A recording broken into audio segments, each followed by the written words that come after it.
저희 에베네스 교회 유튜브 채널이 최근 흥하고 있긴 흥하고 있는 것 같아요. 이렇게 막 진짜 남들처럼 그렇게까지 잘 나가는 건 아니지만, 그걸 어디서 느끼냐면 댓글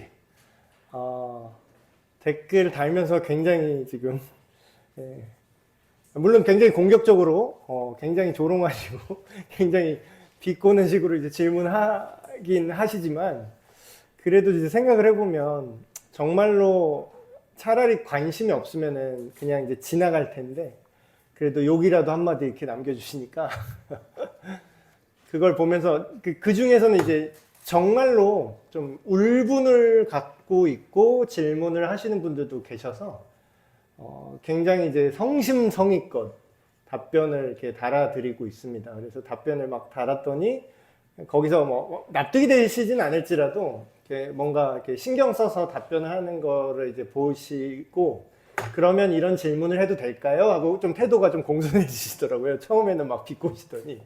그래서 그 다음에 이제 여러 가지 질문하시는데 자기가 교회를 다녀봤는데 이런 상처가 있었고, 근데 이런 것들이 나는 도저히 이해가 안 돼서 지금 교회를 떠나 있는 상태다. 이렇게까지 막 얘기를 해주시더라고요. 그래서 본인이 생각했던, 본인이 경험했던, 정확히 말하면, 본인이 경험했던 기독교인들의 모습, 본인이 느꼈던 기독교 신앙의 그런 어떤 고집들, 그런 오류들, 본인이 느낄 때, 그런 것들을 이제 날카롭게 이렇게 질문을 해주시는데, 그걸 이제 답변을 하면서 저도 많이 그 과정 속에서 많이 배운 것 같아요. 그래서 근데 이거를 이제 언제까지 이제 질문이 지금 조금 많아도 이렇게 시간을 많이 잡아먹는데 질문 한 뭐 대여섯 명, 10명 좀 안 되게 질문하셨는데도 그 질문이라는 게 질문은 되게 짧잖아요. 틱 하고 던져도 답변을 하는데 굉장히 시간이 많이 걸립니다.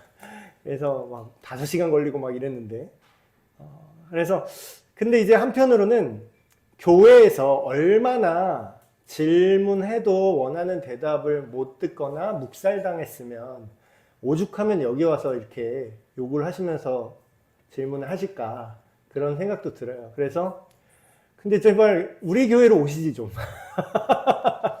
딴 데 다녀서 이상한 거에 당하셔가지고 이제 뺨은 딴 데서 맞으시고 욕은 우리한테 와서 하시더라고요. 그래서 그래도 감사하게 답변을 달고 있는데요. 그래서 기독교 신앙 질문 요거는 계속 해야겠다. 계속 이거를 해야겠다. 그래서 어디 가서 이제 속마음으로는 그래서 니네 교회 목사님한테 물어보지 좀 이런 생각이 들었는데 물어봐도 원하는 답을 못 들었다. 아니면 원하는 답이라기보다는 좀 적어도 좀 설득력 있는 적어도 좀 납득이 되는 그런 얘기를 들었으면 그렇지 않았을 텐데 뭔가 이렇게 묵살당하거나 그런 비인격적으로 이제 대우를 받으셨다는 그런 것들 때문에 그래서 한편으로 그렇게 생각해요. 미래에는 지금은 우리 에베네스 교회가 이렇게 꾸역꾸역 이렇게 애기같이 걸음마 하면서 나가고 있지만 정말 이렇게 본질에 충실해서 정말로 사람들의 질문, 사람들의 하나님에 대한 의문 이런 것들을 묵살하지 않고 욕을 먹더라도 이거를 계속해서 우리가 만난 하나님과 그리고 저 같은 경우는 좀 더 전문적인 그런 신학적 배경으로 이거를 알아들을 수 있게 최대한 설명을 해준다면 이게 또 다른 방식의 복음 전파가 아닌가 그런 생각을 하고 앞으로 미래에 찾아올 세대들은 더하면 더했지 덜하지 않고 정말 질문이 많을 겁니다. 심지어는 어떤 분은 이제 AI 돌려가지고 저한테 답변 질문하시는 분도 있는 것 같아요. AI 돌려서 기독교의 허점을 찾아가지고 그걸로 이제 저를 공격하는 질문하는 분도 계신데 그러니까 앞으로 목회하기가 얼마나 빡세겠어요. 옛날처럼 그냥 할아버지 덕담하듯이 설교하는 거면 그냥 뺨 맞아요. 요즘 사람들한테.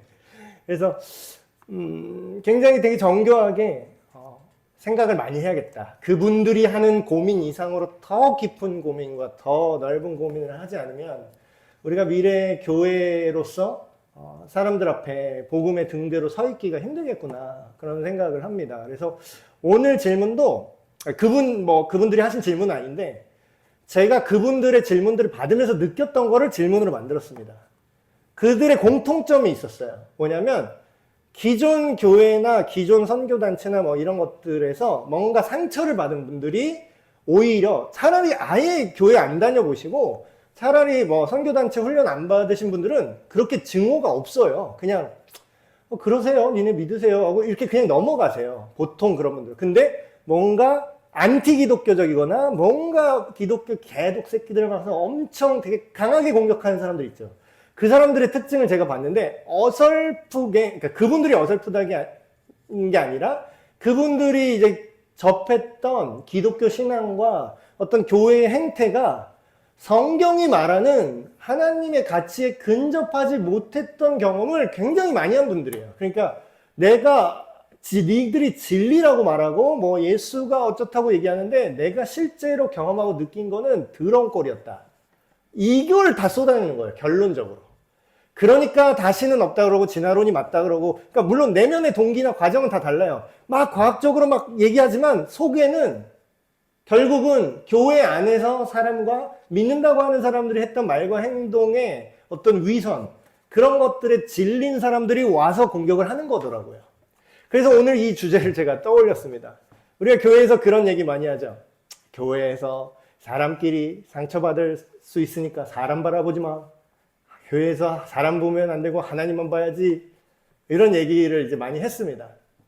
물론 그 말이 틀린 말은 아니에요. 근데 실제로 믿음이 약하거나 믿음이 없거나 이런 사람들이 기웃기웃하면서 여기에 뭐가 있나? 니들이 그렇게 진리라고 했는데 여기에 뭔가 있나? 사람들이 뭔가 정말로 뭔가 좋은 거를 얻어서 이 자리에 나오나 해서 예수님과 기독교라는 그런 틀로서 교회 건물 안에 발을 들이거나 아니면 교회 사람들이라는 그 접점에 다가왔을 때 실제로 그들한테 느껴지는 건 예수님이 없어요. 예수님 몰라요, 그 사람들은.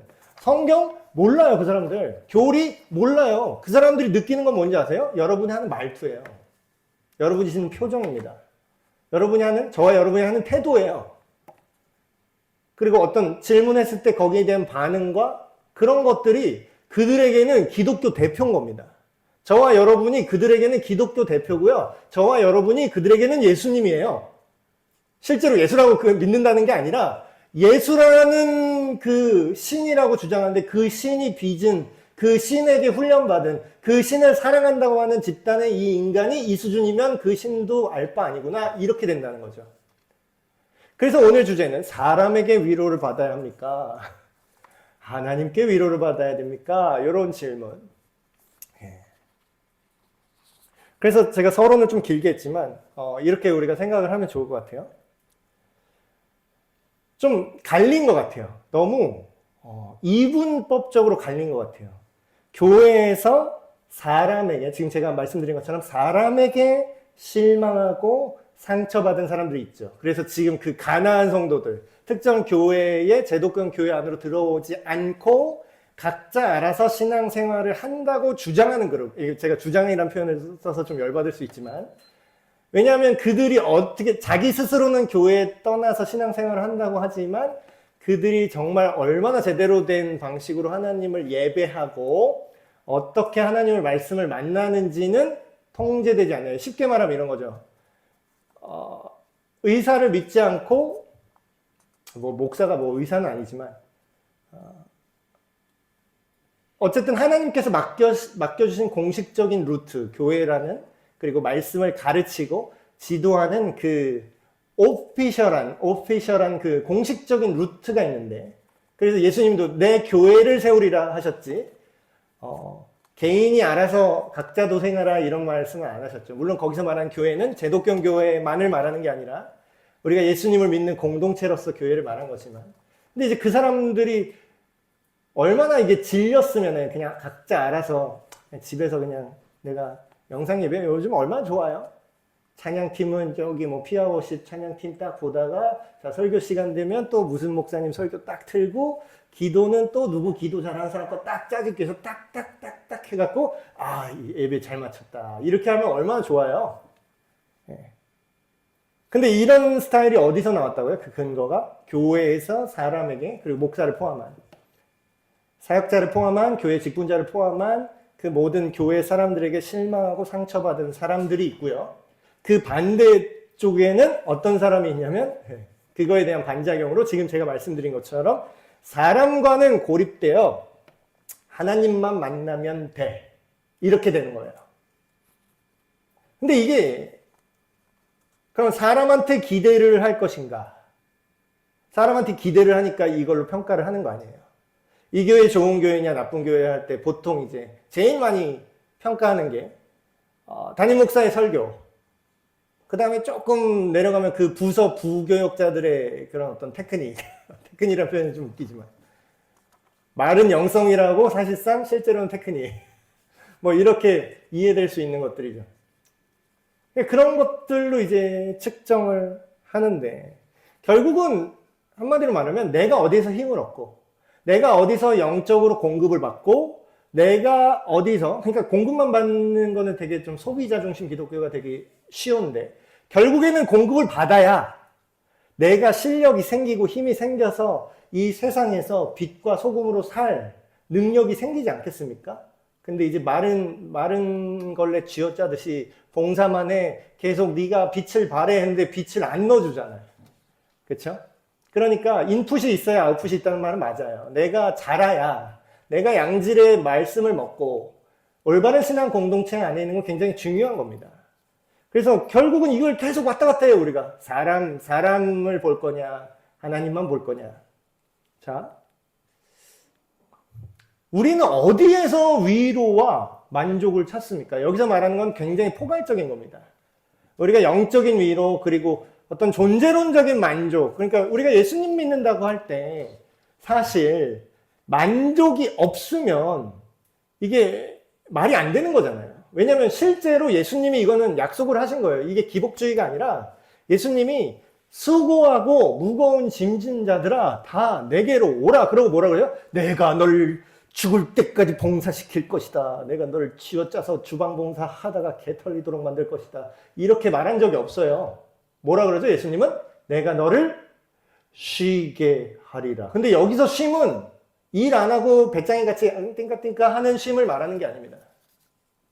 다른 성경에는 뭐라고 나오냐면 오직 여호와를 악망하는 자 좀 요새 말이 아니니까 여호와를 간절히 원하고 사랑하는 자는 새 힘을 얻으리니 독수리가 날개 치는 걸 올라감 같이 달려도 피곤하지 않을 거래요. 마라톤 5km, 10km, 하프, 풀마라톤 뛰어도 안 지칠 거래요. 왜냐고요? 내가 너무 좋으니까. 자기 돈 내고 마라톤을 뛴다니까요, 사람들이. 자기 돈 내고 벌 받듯이 막 200km 들고 이걸 해요. 자기 돈을 내고. 돈을 내면서 한다니까요. 근데 여러분한테 자 200km 좀 짊어지고 앉았다 일어났다 하세요. 그러면은 그게 쥐약이잖아요. 고문이잖아요. 근데 예수님을 사랑하고 예수님의 어떤 그 선하심과 가치를 맛보아 안 사람에게는 그 예수님이 지어주시는 멍에가 어떻게 된다고요? 쉽고 가볍고. 제가 얼마 전에 인터뷰를 봤어요. 그 바디빌딩 중에서 거의 인류 역사의 탑을 찍으신 분이 있어요. 로니 콜먼이라고. 막 전성기 때는 막 진짜 막 괴물같이 몸이 큰 분이었거든요.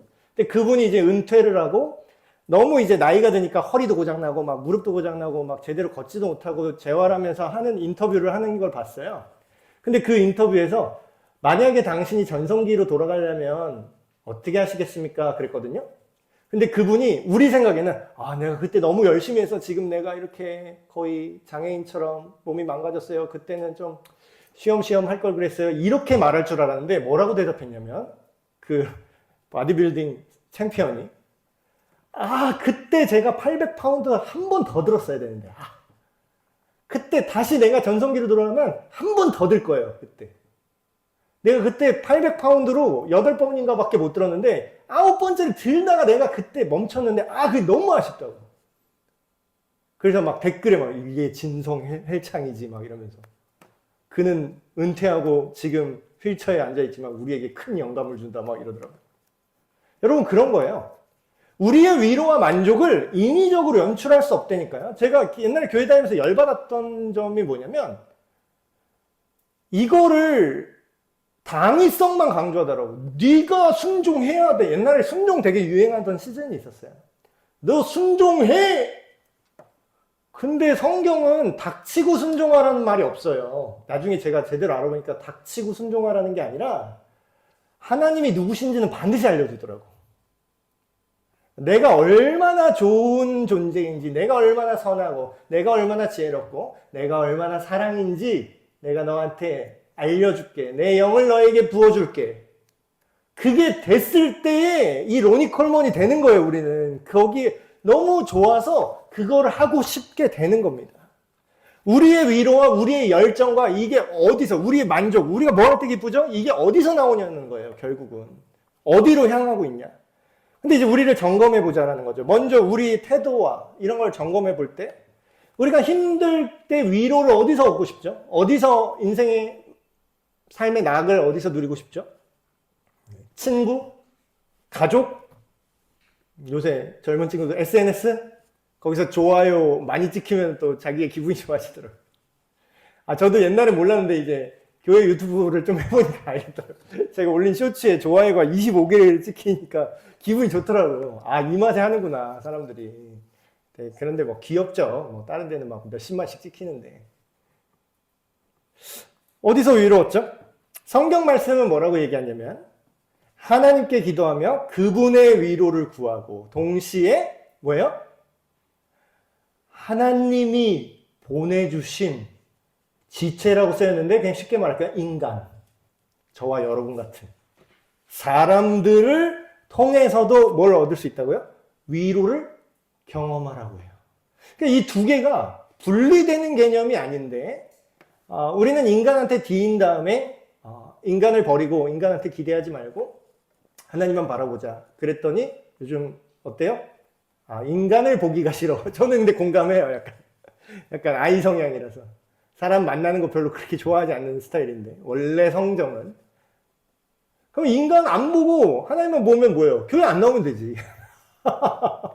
그러니까 지금 이 세태가 약간 그렇게 된 것 같아요. 교회를 안 나오지만 나는 예수를 믿어라는 사람층이 꽤 이제 두터워지기 시작합니다. 점점. 자, 말씀을 하나 볼게요. 고린도후서 1장 4절에서 6절인데 제가 교환에 적어놨습니다. 제가 읽어드릴게요. 우리의 모든 환난 중에서 우리를 위로하사. 이건 누가 위로하는 거죠? 하나님이 한대요. 우리로 하여금 하나님께 받는 위로로. 근데 그걸 어떻게 한다고요? 하나님께 먼저 위로를 받았죠, 우리가? 뭔가 공급하심을 받았어요? 뭔가 삶의 의미를 알게 됐어요? 삶을 살아낼 힘과 능력과 동기를 그분께 받았습니다. 그 다음에 어떻게 된다고요? 그럼으로써 모든 환난 중에 있는 다른 사람들을 어떻게 한다고요? 능히 위로하게 하시는 이다. 누가? 예수 그리스도가. 예수 그리스도의 고난이 우리에게 넘친 것 같이 우리가 받는 위로도 예수 그리스도로 인해서 넘친대요. 여기서 말하는 이 이후의 말은 사도들의 고난을 말합니다. 예수님의 복음을 증거하기 위해서 받는 환난을 당한다는 거예요. 우리가 환난을 당하는 것도 너희가 위로를 그리고 구원을 받게 하기 위해서야. 우리가 위로를 받는 것도 너희가 위로를 받게 하기 위해서야. 이 위로가 너희 속에 역사하여 우리가 받는 것 같은 모든 핍박과 고난도 견디게 하는 거야.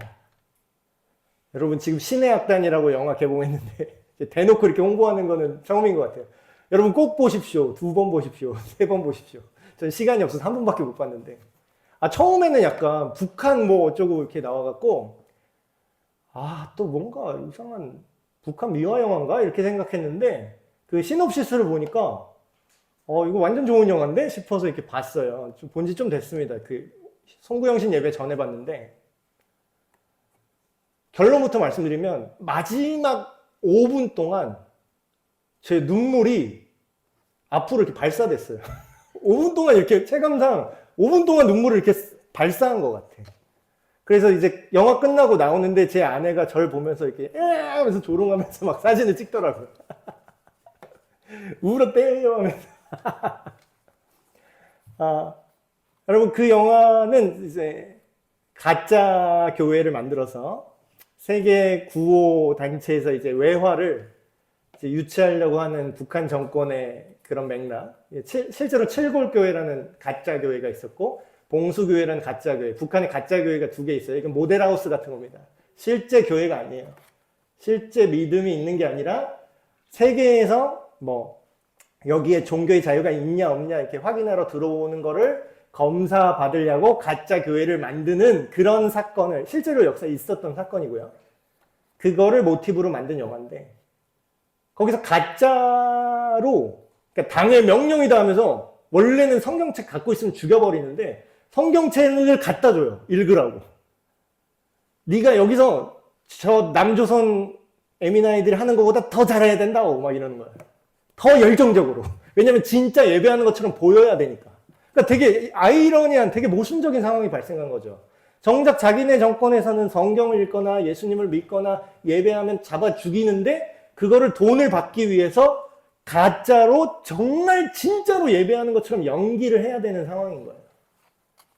근데 이제 결국에는 이제 스포라서 말을 못하지만 결국에는 우리가 성경에서 보는 그 아름다우면서도 슬픈 결과가 이제 나타났죠. 네, 우리 위로가 그런 겁니다. 하나님께로 오는데요. 처음에 시작은 하나님께로 와야 돼요. 그게 맞아요. 근원이 하나님께 있으니까. 근데 그게 하나님만 믿으면 대로 끝나지가 않더라고요. 어떻게 끝나냐면 하나님이 우리를 위로하고 하나님이 우리의 삶을 변화시키잖아요. 그럼 그게 오늘 설교 제가 말한 것처럼 반드시 결과로 나타나요. 반드시. 물론 아직 애매할 수 있어요. 제가 옛날에 애매했던 것처럼. 근데 결과적으로 반드시 믿는 사람의 결단과 삶의 열매로 딱 나타나니까 야, 사람이 저렇게 바뀌는구나. 그거를 이제 느꼈습니다. 그래서 제가 하고 싶은 말은 이거예요. 왜 둘 중에 하나만 고르냐. 하나님의 위로와 근데 이제 반대 어느 하나가 치우치면 굉장히 위험하긴 하거든요. 어떤 분들은 교회에 정말 사람 좋아서 다니는 분들이 있어요. 이런 분들은 보통 큰 교회에 많이 서식합니다. 큰 교회에 많이 서식하죠. 서식이라는 표현이 좀 웃기지만. 이런 사람들은 좋아 그냥 사람 좋아. 오늘 성가대가 여기는 그냥 되게 신성한 느낌이 나. 되게 잘한다는 뜻이죠. 신성한 느낌을 본인이 알겠어요. 뭔지 그냥 소리가 좋은 거지. 안 틀리고 박자 정확하고 솔리스트 돈 많이 줘가지고 전공자 이렇게 세워놓고 너무 내부 사정을 까발리나요? 그러면 소리나 사운드가 좋잖아요. 일단 소프라노가 하는데 막 소름 돋잖아요. 그러면 뭐 여기 좋은가 보다 하고 다니는 거지. 이제 그거 뭐죠? 사람 보고 다니는 거죠. 어떤 사람은 여기 교회에 예쁜 애가 있어 하고 다니기도 하고 여기 잘생긴 오빠 보검 오빠 다니는 교회 어디야? 막 이러면서 거기 미어 터질걸요? 새신자 막 어느 교회야? 그 박보검 씨 다니는 교회 어딘지 모르겠는데 거기 미어 터질 거야 아마 새신자 반. 어디 박보검 씨 언제 몇 시 예배 드리냐? 박보검 씨 소모임을 하냐 안 하냐? 그 소모임 들어가려고 아주 미쳤을걸요? 그게 사람 보러 다니는 건데 그건 또 극단이고 반대 극단은 하나님만 있으면 돼. 사람은 기대할 수 없어. 그 이제 방구석 그리스도인 되는 거고. 근데 두 가지를 다 보겠습니다. 첫 번째, 이게 굉장히 중요하긴 해요. 둘 중에 하나를 고르라면 이걸 고르는 게 맞는데 하나님으로부터 얻는 위로를 고른다고 해도 결론적으로 사람에게까지 하나님의 은혜가 흘러가게 되는 거죠. 만약에 내가 하나님만 바라볼 거야 했는데 사람으로까지 관계가 형성되지 않는다? 그럼 뭐야? 아까 제가 뭐라 했죠? 심은 대로 거둬야 되는데 그럼 열매가 아직 제대로 안 열린 거죠. 자, 하나님의 위로에 대한 말씀을 쭉 보겠습니다. 제가 교환에 적어놨는데 여호와는 나의 목자시니 내게 부족함이 없으리로다. 굉장한 말씀이죠. 우리 정말 유명한 말씀 시편 23편입니다. 그럼 뭐예요? 지금 위로의 근본을 어디서 찾는 거죠? 내 감정, 내 환경, 우리 엄마 사업이 되면은 기쁘고 우리 집안이 망하면 내가 망한 거다. 이게 아니라 뭐예요? 여호와 하나님이 나의 목자 되신다. 그럼 이거 썼을 때, 이 시편 썼을 때 다윗은 막 쫓겨다니고 막 고통받는 시기인데 정말로 편안해서 이걸 썼냐고요. 그게 아니라 내가 이렇게 휘둘리고 맨날 살해 위협당하고 이래도 결국은 내 생명의 주인이 누구고 결국은 나를 인도하는 목자는 누구시냐? 하나님일 거라는 위로가 지금 하나님에게서 오는 상태예요. 이게 굉장히 좋은 상태죠. 시편에 뭐라고 나오죠? 63편에 주의 인자하심이 생명보다 낫다. 내 생명의 가치보다 하나님의 어떠하심이 더 귀중하다라는 거야. 그러므로 내 입술이 주님을 찬양할 것입니다. 여러분, 예배의 정신, 예배하는 자의 심정에 대해서 알고 싶으면 시편을 보시면 됩니다. 진정한 예배자는 어떤 생각을 하고 어떤 감정을 느꼈길래 이런 예배를 드릴 수 있었나 알고 싶으면 시편을 보시면 돼요. 시편 84편 5에서 7절. 주께 힘을 얻고, 누구한테 힘을 얻는다고요? 교회 주차장이 넓으면 힘이 나요? 교회 성가대가 은혜로우면 힘이 나요?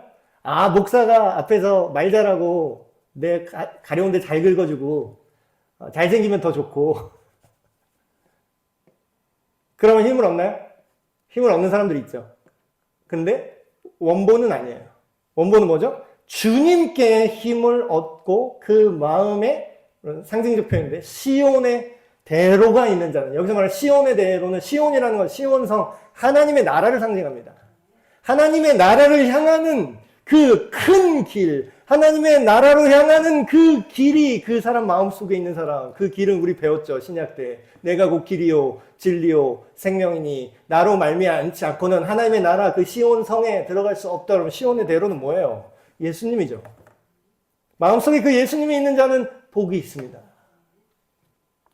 그들이 눈물 골짜기를 지나갈 때, 눈물 골짜 지나갈 때, 아까 꽃들도 가사 있었죠. 근데 그곳에 많은 샘이 있을 것이며 이른 비가 복을 채워주나이다.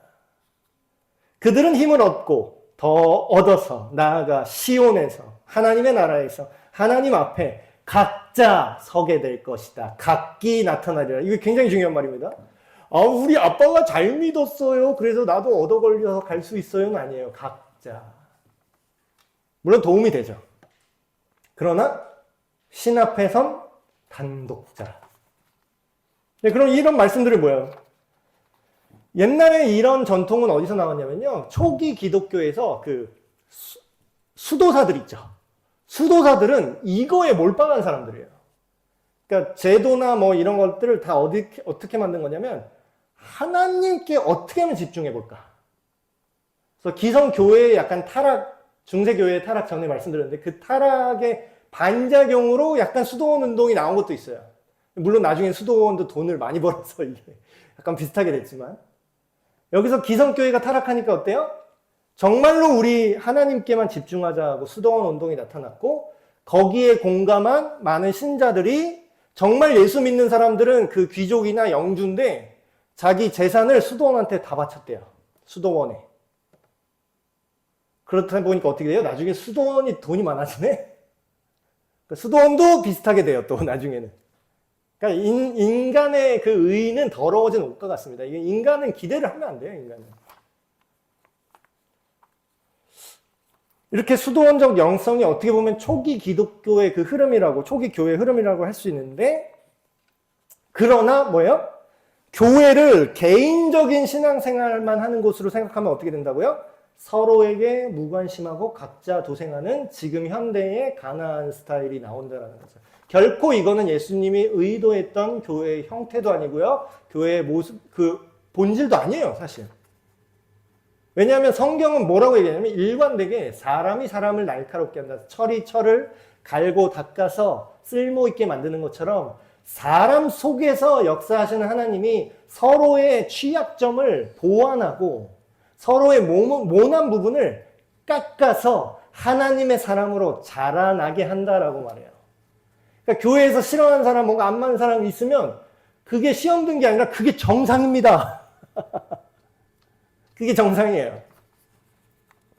자, 근데 그러면 야, 사람 보지 말고 하나님만 바라봐 했던 그 무조건 그래 놓고서 막 교회 안에서 사고 치고 막 사람 찌르고 다니고 상처 주고 이런 사람들 그냥 방치하는 게 옳으냐? 그 반대 얘기가 있습니다. 사람을 통해서도 위로를 받아야 돼요. 결과적으로 여기까지 가야 돼요. 여기까지. 자, 예전에 막 이런 얘기하면은 예전 어르신들은 이런 얘기를 많이 하셨던 것 같아요. 야, 견뎌라. 하나님만 바라보고 견뎌라. 근데 이제 그게 이해는 돼요. 왜냐하면 그들의 세대는 그거밖에 방법이 없던 시대예요. 그 당시에는 묵묵하게 견디고 이악 물고 모든 사회 구조가 그런 거였어요. 노력하면 그리고 또 됐던 시대야. 그러다 보니까 신앙의 모습도 어때요? 그들의 사회적 배경으로 조언을 해줘요. 야, 네가 참아야지. 네가 견뎌야지. 네가 이거 맞춰서 순종하고 나아가야지. 물론 틀린 말은 아니에요. 근데 이제 새로운 세대들은 어떻게 해요? 솔직하게 자기 마음을 터놓고 교류하길 원하는 세대들도 많죠. 그럼 어떻게 해요? 그렇게 얘기할 때 기독교 사투리 같이 믿음으로 이겨내라. 기도해. 기도 안에서 그래. 주 안에서 강건해야지. 아니, 틀린 말은 아니에요. 틀린 말은 아닌데 제가 되게 강조하는 게 이거예요. 그들이 알아들을 수 있는 언어로 하나님의 위로와 치유에 대해서 우리가 가이드 해줄 수 있어야 된다는 거예요. 그들이 못 알아듣는 언어예요. 그거는. 그들에게 책임을 지우는 언어예요. 그거는. 네가 못해서 그래로밖에 안 들려요. 실제로 그게 아닐지라도. 그래서 사람을 통한 위로가 우리는 그러면 사람은 어차피 다 헛되니까 하나님만 바라봐야 돼 이렇게 쉽게 말을 하지만 정작 성경에 뭐라고 써있냐면 성경에 사람을 통한 위로의 내용이 나옵니다. 자, 이사야서 교환에 제가 적어놨죠. 이사야서 40장 1절 대놓고 나와요. 하나님이 이르시되 너희는 위로하라. 누구를? 내 백성을 위로하라. 지금 누구한테 시키는 거예요? 사람에게. 사람을 위로하라고 하죠. 지금 이스라엘 백성에게 하시는 말입니다. 그럼 뭐예요? 오늘날로 대충 바꾸면 예수님을 믿는 하나님의 사람에게 뭐라고 얘기해요? 네 나한테 위로받을 생각하지 마. 인간은 어차피 답이 없어. 너 하나님이랑 알아서 해. 이렇게 대답하라는 거예요. 뭐예요? 네가 나를 믿는 너희도 내 백성을 위로해야 돼. 누가 얘기한 거죠? 하나님이 직접 얘기한 거예요. 이사야 선지자에게. 그리고 요한일서 말씀. 굉장히 찔리는 말씀이긴 해요. 이거 하기 되게 힘든 말씀이거든요. 근데 내가 힘들고 내 취향을 따지지 않아요. 하나님 말씀은. 내 취향 따라가요. 내가 뭐 배울 때, 막 운동 배울 때, 슛은 이렇게 하는 겁니다. 농구. 오른 왼손은 거들 뿐 이렇게 하는 겁니다. 코치님, 제 취향은 양손스러운데요? 이렇게 던지면 안 돼요? 제 취향은 양손인데. 공 이렇게 양손을 이렇게 던지면 안 돼요? 네 취향이 있을 수는 있는데, 네 취향대로 하면은 지옥에 간다면? 그게 이제 진리와 비진리의 가장 큰 차이죠. 우리 취향과 상관없이 요한일서 말씀은 이렇게 얘기합니다. 누구든지 하나님을 사랑한대. 이런 사람 되게 많아요. 스스로 자기는 되게 고고해. 자기 이 기존 교회 다 썩었고, 막 지역교회 다 썩었고, 목사들 하나 믿을 거 없고, 다 막 기독교 썩었고, 한국교회 썩었대. 그래서 자기는 하나님을 사랑하는 것처럼, 자기는 문제 없는 것처럼 그렇게 말해요. 근데 뭐라 그래요, 오늘? 요한일서 말씀에 하나님을 사랑하노라 하고 그 형제를 미워하면 뭐래요? 믿음이 좋은 자입니다. 라고 해요. 이는 거짓말하는 자라고 말해요. 거짓말하는 자래요. 네가 욕하는 교회는 사람의 공동체, 특별히 예수님을 주님으로 삼아서 쫓아가는 그 사람의 공동체인데 네가 욕하는 한국교회는 그 하나님의 사람인데 물론 부족하지만 네가 그렇게 욕하고 사랑하지 않으면서 너 혼자 하나님을 사랑할 수 있다라고 말하는 건 뭐예요? 구라요 이거예요. 거짓말하지 마. 지금 이러는 거예요. 사도 요한이. 말도 안 되는 소리 하네. 이러는 거예요. 보이는, 눈에 보이는 그 형제, 그 주변의 사람들을, 교회 안의 사람들을 사랑하지 못하고, 여기서 사랑한다고 막 극진한 사랑까지가 아니라 그냥 미워하지 않는 정도로만 생각을 해보세요. 진짜 정남이가 떨어져서 교회 못 나오겠어. 이런 것들 있잖아요. 근데 만약에 그런 감정이 들 수는 있어요. 실제로 그 사람이 나쁜 짓을 했을 수도 있지. 근데 이거를 일반화해서 교회 가봤자 소용없고 교회 모든 모임, 교제 다 쓸데없고 이런다? 그러면 하나님이 눈에 보이는 형제를 사랑하라고 하셨는데 관계를 맺고 살라고 하셨는데 근데 눈에 보이지 않는 하나님을 사랑한다는 게 말이 되냐 이 얘기예요. 우리가 이 계명을 누구한테 받았어요? 서로 사랑하라. 이걸 누구한테 받았어요? 주님께 받았다는 거예요. 하나님께. 근데 하나님께 받은 계명을 엿이나 바꿔 먹으면서 내가 하나님을 사랑한다고 주장하는 게 얼마나 웃긴 얘기냐라는 거예요. 나 홀로 고고한 그리스도인이라고 말하는 게. 말이 안 된다라는 거죠. 히브리서 말씀. 그러므로 우리는 두려워할지니 그의 안식에 들어갈 약속이 남아있을지라도 너희 중에 혹 이르지 못할 자가 있을까 함이라. 그들과 같이 우리도 복음 전함을 받은 자이자 우리가 막 예수님에 대해서 막 교회에 대해서 신앙생활에 대해서 막 올바른 길에 대해서 그래도 나름 아는 지혜와 지식으로 가정이나 자녀들에게나 주변 사람들에게나 얘기를 하죠. 얘기를 하는데 뭐예요?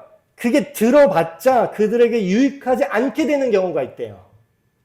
그러니까 한 귀로 듣고 한 귀로 새거나 아니면 심지어 오해를 하거나 잘못 적용해서 오히려 정죄하거나 그런 때는 어떤 때 그런 일이 벌어지냐고요? 듣는 자가 믿음과 온전히 연결이 되지 않으면 그게 사랑으로 열매 맺을 수가 없다는 거죠. 진정한 위로가 되지 않는다는 거예요. 자, 말로만 바른 얘기하는 거는 굉장히 쉽습니다. 생각보다 굉장히 쉬워요. 어차피 다 써있거든. 그리고 남이 잘못하는 거 욕하는 건 굉장히 쉽습니다. 남한테 돌 던지는 건 너무 쉬워요. 그리고 그런 거 있잖아요. 평론가를 위한 동상은 없다. 평론가는 물론 이제 평론가를 전업으로 하시는 분들께는 죄송해요. 평론가가 쓸데없다는 건 아니고 필요하긴 한데 굳이 이제 말을 하자면 평론가는 뭐를 자기 스스로 만드는 사람입니까? 남이 만들어 놓은 걸 평론하는 사람입니까? 물론 좋은 평론가는 잘 통찰력 있게 측정을 하고 가치를 판단하긴 하죠. 근데 가치를 만들진 못하죠. 그럼 뭐예요? 가치를 만든 사람만, 업적을 이룬 사람만 동상이 만들어지죠? 그 얘기를 하는 거예요. 평론가를 위한 동상은 없다. 저는 이 말씀이 오늘날 인간끼리 어떻게 해볼까, 하나님만 바라봐야 될까, 이거를 교회 안에서 또 가난한 성도라는 그 주제에 대해서 이게 굉장히 중요하다고 생각해요. 욕하는, 기독교 욕하고 목사 욕하고 그리고 성도 욕하고 이런 사람들은 되게 평론가들이에요. 아주 평론은 잘하셔. 그냥 훈수는 되게 잘해. 근데 뭐 축구선수가 이런 말을 했죠? 그럼 지들이 뛰던가 니들이 뛰시던가. 말로는 무슨 뭐 감독이야, 최고 전술 막 이렇게 해야 된다, 저렇게 해야 된다, 저렇게 해야 된다.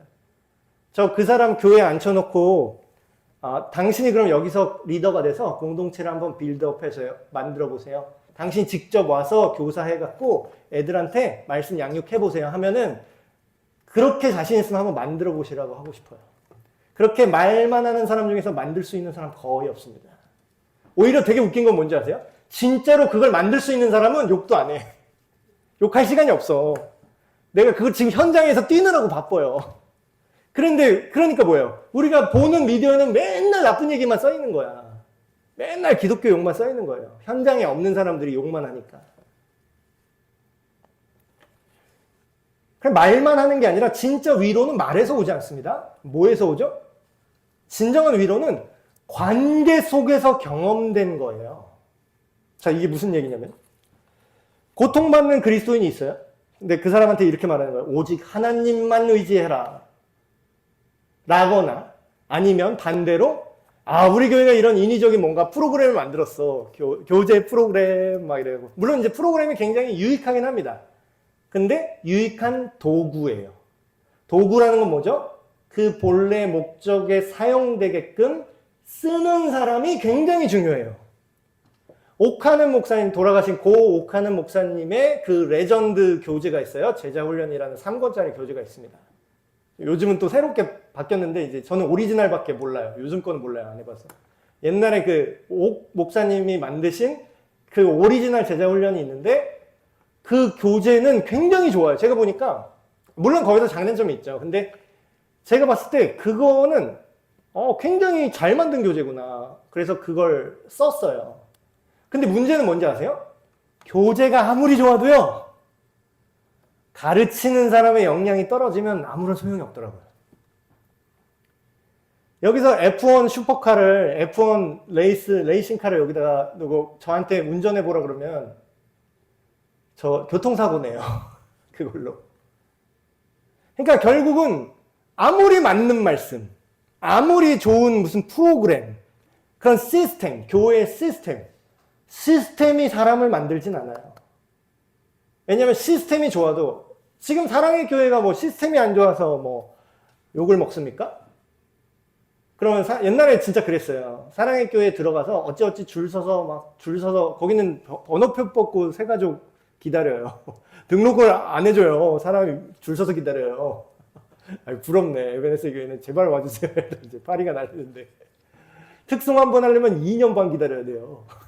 여기는 우리 오늘 예배 때 특송 해주세요 하고 광고하는데. 근데 거기서 줄 서서 기다려서 번호표 뽑아갖고, 물론 상징적인 표현입니다. 진짜 뽑진 않았겠죠. 상징적으로 번호표까지 뽑으면서 기대하면서 그렇게 제자 훈련이든 뭐든 교회에서 교육 프로그램을 했어요. 근데 그게 정말로 100% 하는 대로 맥도날드에서 햄버거 딱딱딱 조립해서 짝짝짝 나가듯이 우리의 삶과 우리의 믿음과 우리의 신앙을 쫙쫙쫙쫙 공급받고 죽게 힘을 얻고, 이것만 하면 알파 코스만 하면 다 믿음 좋아지고, 뭐 CCC 훈련 받으면 다 용사되고, 뭐 전도 폭발 훈련 받으면 다 전도왕 되고, 됐냐고요. 고구마 전도법 막 찔러봐라.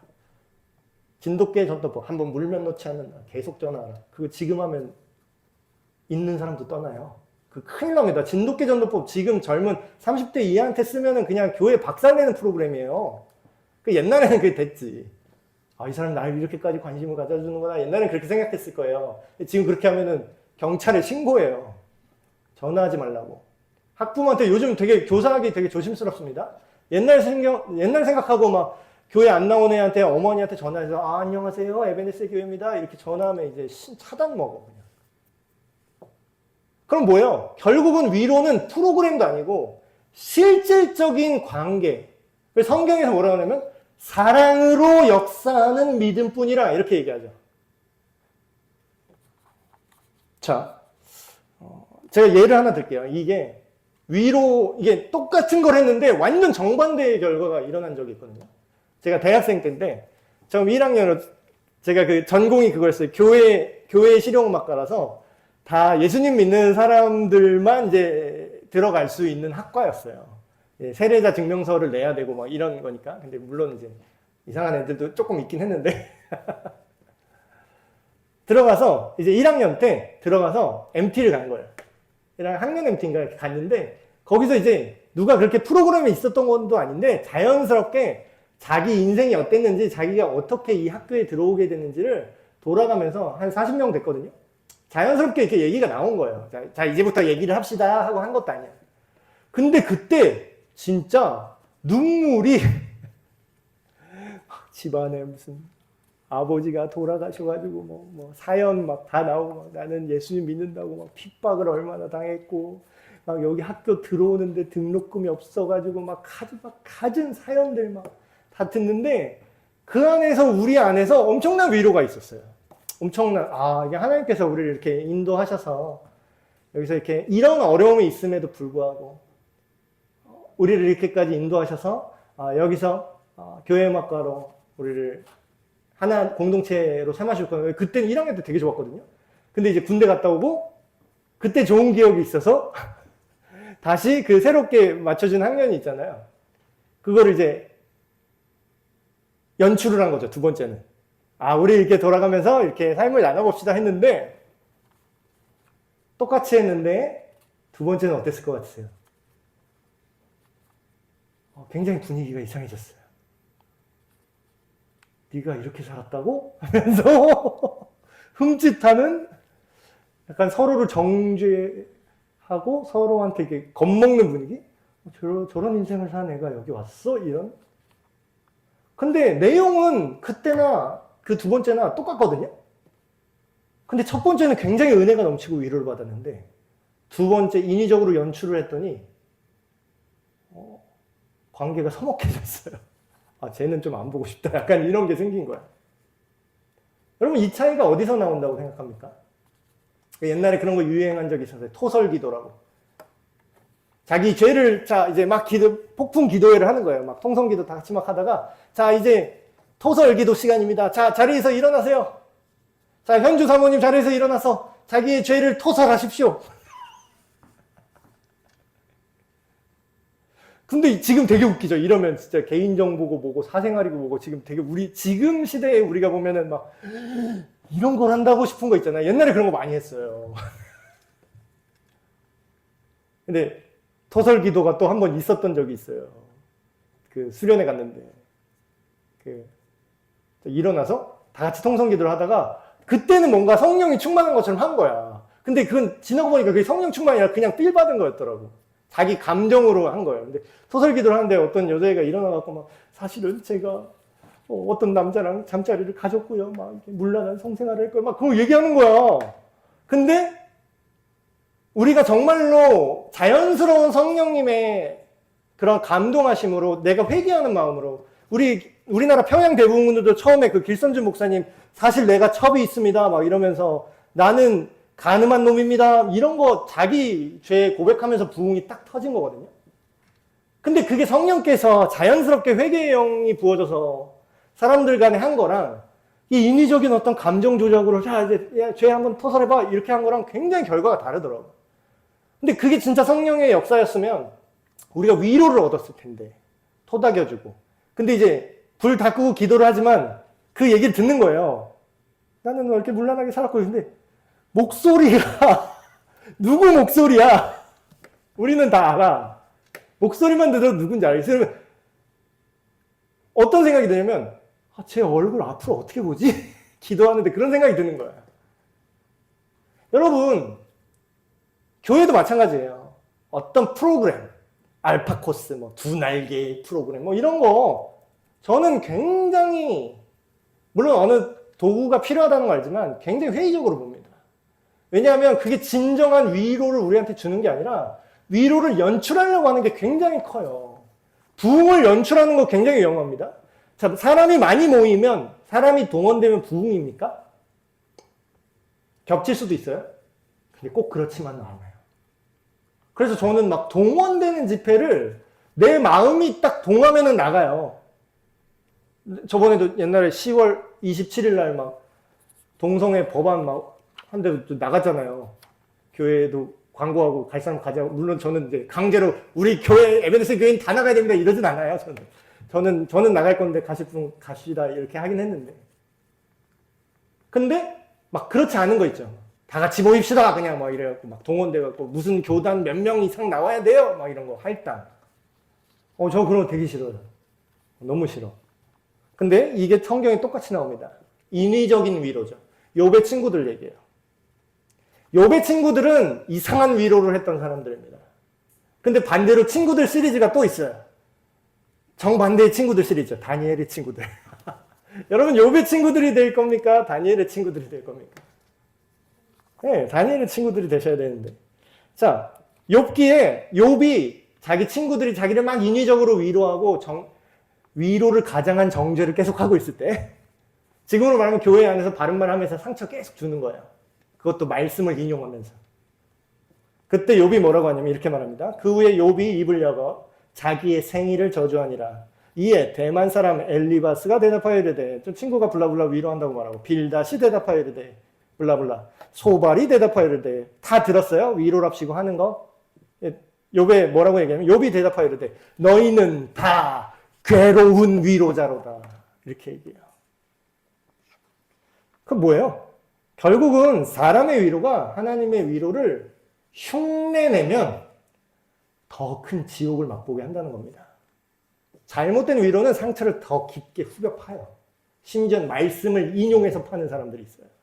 말씀을 인용해서. 근데 말씀을 제대로 사용한 사람은 어떻게 되죠? 말씀은 하나님의 사람을 일으켜 세워요. 주저앉히는 게 아니라. 죽이려고 쪼개는 게 아니라. 말씀은 골수와 영혼을 쪼개 막 그러면서 그냥 나의 멘탈을 쪼개는 분들이 있어요. 쪼개는 건 악한 나의 의도를 쪼개는 거고 사람의 감정과 정서를 쪼개는 게 아니에요. 결론입니다. 하나님의 위로와 사람의 위로는 대립하는 게 아니에요. 둘 중에 하나만 있으면 안 되고요. 하나님이 사람을 통해서도 위로하신다는 사실을 성경이 말하고 있다는 거예요. 내 백성을 위로하라. 근데 네 알량한 네 생각으로 위로하라? 욥의 친구들처럼 위로하라? 아니요. 하나님의 위로를 겪은 사람만, 하나님의 위로를 경험한 사람만 그걸 표현해 줄 수 있다는 거예요. 사람이나 하나님 중에 그럼 하나만 선택하는 이분법적인 사고는 지금 기형적인 교회의 모습과 기형적인 신앙의 모습으로 나타날 수밖에 없는 거죠. 가정과 교회 모든 관계 속에서 어떻게 돼야 된다고요? 하나님의 위로가 먼저 와야 되고 그 위로를 우리가 왜곡 없이 흘려보내는 통로가 되시길 주님의 이름으로 축복합니다. 네, 기도하고 마치겠습니다. 하나님 아버지, 오늘 우리의 위로가 사람에게 오는 것인가 하나님께 받을 것인가 어느 하나만 있는 것이 아니라 먼저는 그 누구도 줄 수 없는 하늘의 위로, 하나님의 위로가 우리에게 임하게 하시고 그 위로를 통해서 만족을 얻은 우리가 하나님의 심정으로 하나님의 마음으로 우리의 주변 지체들을 돌아보고 사랑하고 섬길 수 있도록 우리를 인도하여 주시옵소서. 우리 주 예수 그리스도의 이름으로 기도하옵나이다. 아멘.